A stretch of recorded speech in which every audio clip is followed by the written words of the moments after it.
Hello बच्चों, कैसे हो। Welcome to my channel chemistry hub. और मैं हूं तुम्हारी केमिस्ट्री टीचर नीलम जैन। आज हम लोग acid base and salt chapter में केमिकल प्रॉपर्टीज नेक्स्ट वाली करेंगे। ये केमिकल प्रॉपर्टी शुरू की हुई है।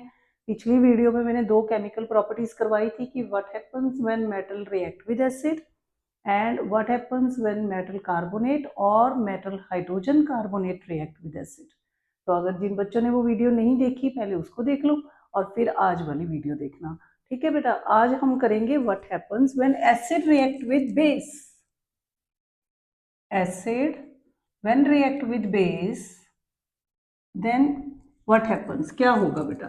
तब हमेशा क्या बनेगा, सॉल्ट एंड वाटर। अब ये रिएक्शन बहुत इंपॉर्टेंट रिएक्शन है। मान लो कि लैब में हमारे से बेटा कोई एसिड की बॉटल गिर गई नीचे, टूट गई। अब उस एसिड को तो हम ना कपड़े से साफ कर सकते क्योंकि एसिड ने तो कपड़े को जला देना है। हाथ तो बिल्कुल भी नहीं लगाना क्योंकि हाथ तो एकदम खराब ही हो जाएगा हमारा। तो उसको साफ करने का बेस्ट मेथड क्या होता है कि उसके ऊपर बेस भी छिड़काव कर दो, ऐसे बेस भी फेंक दो। एसिड और बेस दोनों आपस में रिएक्शन करेंगे और बना देंगे सॉल्ट एंड वाटर। फिर तुम आराम से कपड़े से उसको साफ कर सकते हो। तो इसका मतलब एसिड और बेस आपस में दोनों रिएक्ट करते हैं तो सॉल्ट एंड वाटर बना देते हैं। इस रिएक्शन का नाम क्या होगा, न्यूट्रलाइजेशन रिएक्शन। न्यूट्रलाइजेशन रिएक्शन कि एसिड ने बेस को न्यूट्रल कर दिया, खत्म कर दिया।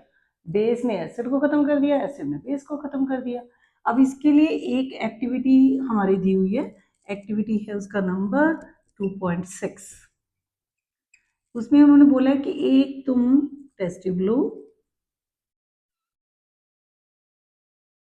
इसके अंदर NaOH का सोल्यूशन ले लो। NaOH का सोल्यूशन। अब ये तो बेस होता है बेटा, हमें पता है OH है इसके अंदर, जिसमें भी OH होता है वो बेस होता है। अब इसके अंदर डाल देना हमने 1 और 2 ड्रॉप्स ऑफ, चलो 2 ही लिख लेते हैं, 2 ड्रॉप्स ऑफ, इंडिकेटर एक यूज करना है और वो है फिनोल पैथेलीन। ये इंडिकेटर डाल दिया हमने 2 ड्रॉप। अब फिनोल पैथेलीन इंडिकेटर बेस के अंदर जैसे ही डलेगा it will produce red colour. अब इसमें एकदम रेड कलर आ जाएगा। तो ये सारा का सारा सोल्यूशन अपना रेड कलर का हो गया। रेड लिख दो, पिंक लिख दो, एक ही बात है। अब बेस हमारे पास बिल्कुल क्लियर है कि हमारे ये टेस्ट ट्यूब के अंदर एक पिंक कलर का सोल्यूशन है। फिर इसमें ड्रॉप वाइज तुमने क्या करना है, ड्रॉप ड्रॉप करके एसिड डालना शुरू कर दो। ड्रॉप वाइज एक एक ड्रॉप एसिड की डालते रहो, इसको शेक करते रहो। धीरे धीरे वो पिंक कलर या रेड कलर जो भी तुम याद रखोगे वो जब कम होना शुरू हो जाए तो एसिड की क्वांटिटी थोड़ी थोड़ी कम करते जाओ। एक टाइम ऐसा आएगा कि पूरा पिंक कलर खत्म, बिल्कुल खत्म। तो जिस वक्त ये पिंक कलर डिसअपियर हो जाए, ये कलरलेस हो जाए, तो वहीं पे एकदम रिएक्शन को रोक दो। मतलब न्यूट्रलाइजेशन रिएक्शन हो गया है, एंड पॉइंट आ गया अपना। अब वहां पे क्या बन चुका, अंदर ही अंदर रिएक्शन क्या हुई होगी, देखो NaOH का सोल्यूशन हमने लिया था, प्लस इसमें HCl एसिड डाल दिया। अब Na इधर से Cl, दोनों की 1 1 वैलेंसी है, NaCl ये सॉल्ट बन गया, प्लस वाटर। अब वाटर भी कोई एसिड नहीं है, NaCl वाला सॉल्ट भी न्यूट्रल सॉल्ट है।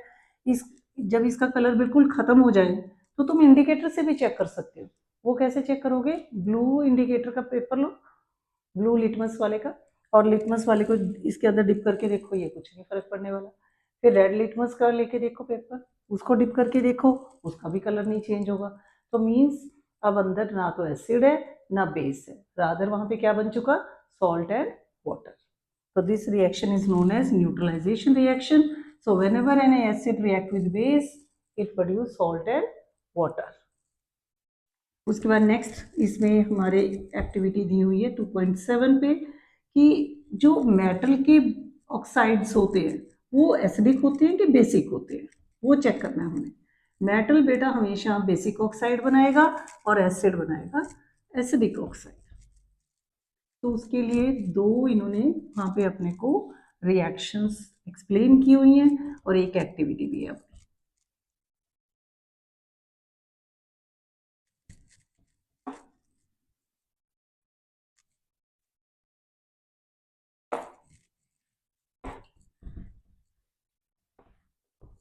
जो मेटल के ऑक्साइड्स होते हैं, मेटालिक ऑक्साइड्स, ये बेटा बेसिक होते हैं, और जो नॉन मेटल के ऑक्साइड्स होते हैं, नॉन मेटालिक ऑक्साइड,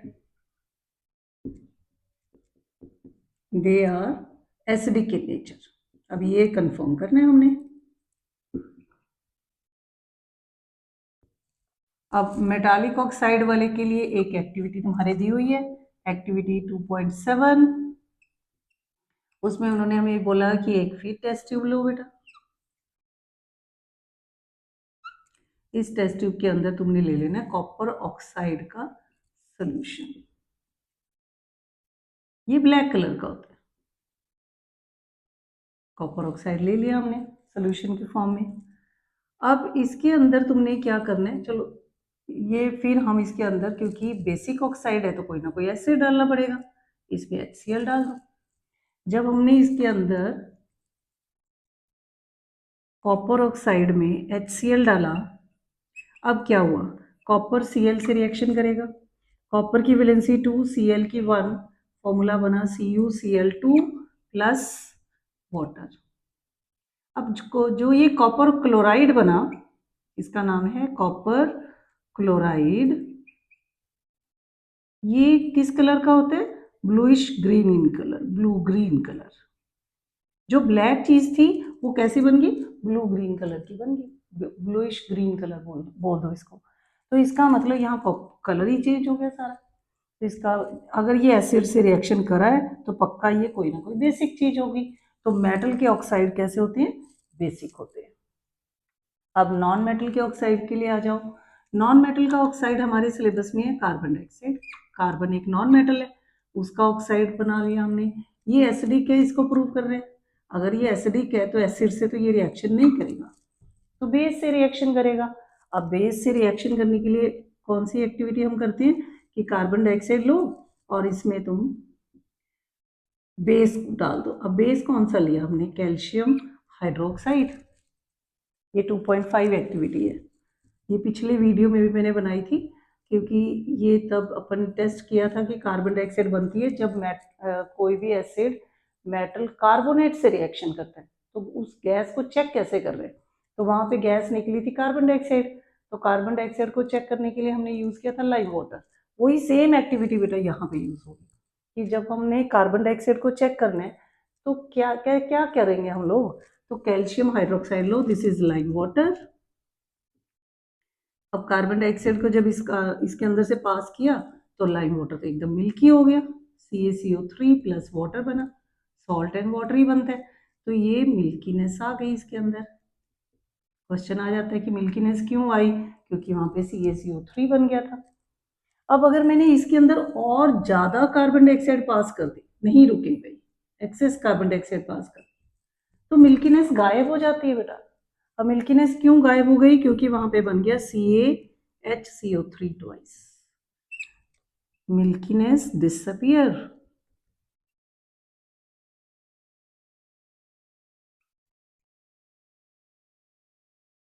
दोनों याद रखनी है कि अगर लाइम वाटर मिल्की हो रहा है तो किस कारण से हो रहा है, क्योंकि उसके अंदर बना कैल्शियम कार्बोनेट। और मिल्कीनेस डिसअपियर हुई तो क्यों डिसअपियर हुई वहां पे, तुम कहोगे क्योंकि वहां बना CaHCO3 ट्वाइस। इसका नाम होता है कैल्शियम हाइड्रोजन कार्बोनेट भी लिख सकते हो, और कैल्शियम बाइकार्बोनेट, एक ही बात होती है बेटा। तो ये इससे ये प्रूव हुआ क्योंकि ये बेस के साथ रिएक्शन किए, दिस इज बेस। जब भी कोई चीज बेस से रिएक्शन करती है तो मतलब वो एसिडिक होनी चाहिए। तो जो नॉन मेटल के ऑक्साइड्स होते हैं they are acidic in nature. तो ये दोनों इन एक्टिविटी से हमें क्लियर हो गया कि अगर मेटल का कोई ऑक्साइड है तो बेसिक नेचर का होगा, नॉन मेटल का कोई ऑक्साइड है तो वो एसिडिक नेचर का होगा। ठीक है, इसको अच्छे से बेटा वीडियो को देखना, तो समझना। दो एक्टिविटी हमने इससे पहले वाले में कवर की थी, दो आज हमने कवर कर ली, चार हम लोग टोटल प्रॉपर्टीज भी और एक्टिविटीज भी कवर कर चुके हैं। इनको अच्छे से पढ़ो, देखो। अगर वीडियो अच्छी लगी तो बेटा इसको सब्सक्राइब करना, शेयर करो, लाइक करो। Thank you.